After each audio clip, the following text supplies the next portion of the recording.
은 요리문답 33주일 88문에서 91문까지 봅니다.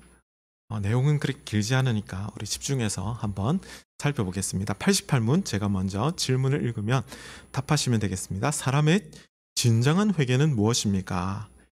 옛사람이 죽고 새 사람이 사는 것입니다. 네.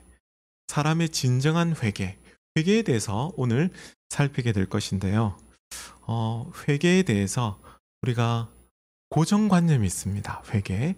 한 3가지 정도의 회개에 대한 잘못된 고정관념에 우리가 참 오랫동안, 저도 그렇게 사실은 교육받았던 것 같고, 그런 고정관념이 있는데, 첫 번째가 뭐냐면, 회개하면 바로 회개 기도를 이렇게 생각을 합니다. 그런데 우리가 방금 회개는 무엇입니까? 라고 했을 때, 여기 답이 뭐라고 되어 있습니까? 눈물로 간절히 잘못을 뉘우치는 것이 회개입니다. 라고 답하지 않습니다. 그죠? 옛사람이 죽고 새 사람이 사는 것입니다. 즉, 회개는 무엇이냐면 기도가 아니고 삶입니다. 자, 회개가 무엇이라고요? 사실은 삶이에요, 삶.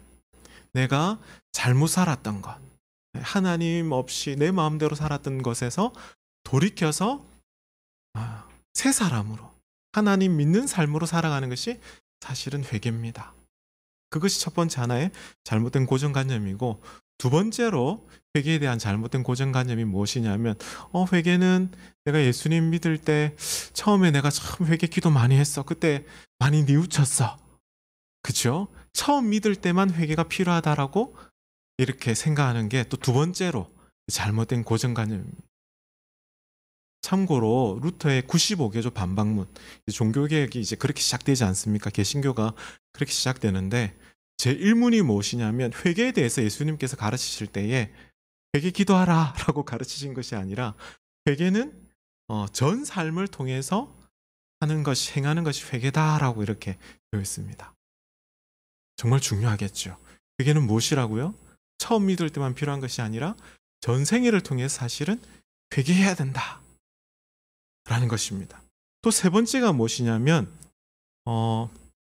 세 번째 고정관념이 내가 회개 기도를 했기 때문에 나의 잘못을 용서받는다 라고 생각을 합니다. 그러지 않았습니까, 혹시? 저도 간절히 뭔가 회개 기도를 하면 뭔가 내 죄가 잘못한 나의 죄가 깨끗이 용서함을 받는다라는 그런 기분을 받거든요. 여러분, 솔직히 한번 얘기해 봅시다. 우리의 죄가요, 내가 회개를 해서, 회개 기도를 해서 용서를 받습니까? 아니면 예수님의 십자가의 그 대속의 은혜로 말미암아 용서함을 받습니까? 예, 십자가의 대속의 그 공로로 말미암아 우리는 용서함 받는 거예요. 이것이 세 번째 고정관념입니다. 구체적으로 살펴봅시다. 너무나 중요하기 때문에 89문을 보면 이제 회개에 대해서 옛사람이 죽는다라는 것이 무엇입니까? 이 소극적인 회개거든요. 하나님을 진노케 한, 답을 해봅시다. 시작. 하나님을 진노케 한 우리의 죄를 마음으로 슬퍼하고 더욱더 미워하고 피하는 것입니다. 네, 맞습니다. 어떻게 보면 우리 회개 기도라고 이렇게 했을 때 이런 부분이 해당될 수가 있습니다. 그렇죠? 죄를 어떻게 하는 거예요? 회개는 미워하고 멀리하는 것이 바로 회개입니다. 내가 그전에는 죄를 사랑했어요. 그냥 중독되고 빠지는 것에 그냥 정신없이 그렇게 살았는데, 이렇게 사는 것이 잘못이구나. 게임 중독, 온라인 중독, 도박 중독, 이거 잘못이구나. 정말 돌이켜서 뉘우치는 것. 이게 이제 소극적인 회개의 삶입니다. 이것이 옛사람이 죽는 것을 말합니다. 자, 그 다음에 90문을 봅시다. 90문. 그러면 적극적으로 회개하는 것이 무엇인가에 대해서 나옵니다. 새 사람으로 다시 사는 것은 무엇입니까? 답을 해보겠습니다. 시작. 그리스도로 말미암아 하나님 안에서 마음으로 즐거워하고 하나님의 뜻에 따라 모든 선을 행하며 사는 것을 사랑하고 기뻐하는 것입니다. 아멘. 네. 여러분, 회개라고 했을 때 그냥 눈물로 기도하고 이게 끝이 아니라 적극적으로 회개가 무엇이라고요?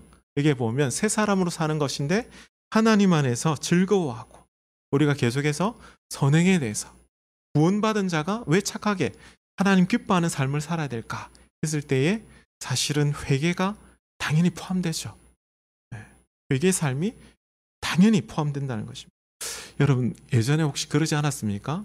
우리가 학창 시절에 저도 친구들 중에 그때는 정말 막 선교를 나가겠노로 다짐하고 막 수련회나 이런 데 가서 그렇게 울고불고 기도했던 친구들 중에 지금 교회를 안 다니는 친구가 있습니다.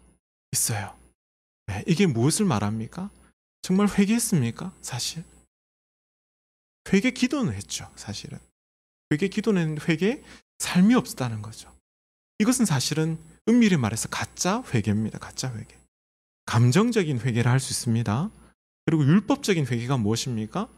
여기에 보면 이제 91문에서 한번 살펴봅시다. 91문을 한번 보시면 자 이제 선행에 대해서 질문합니다. 그런데 선행이란 무엇입니까?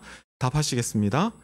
참된 믿음으로 하나님의 율법을 따라서 그리고 그의 영광을 위하여 행한 것만을 선행이라 하며 우리 자신의 생각이나 사람의 계명에 근거한 것은 선행이 아닙니다. 네.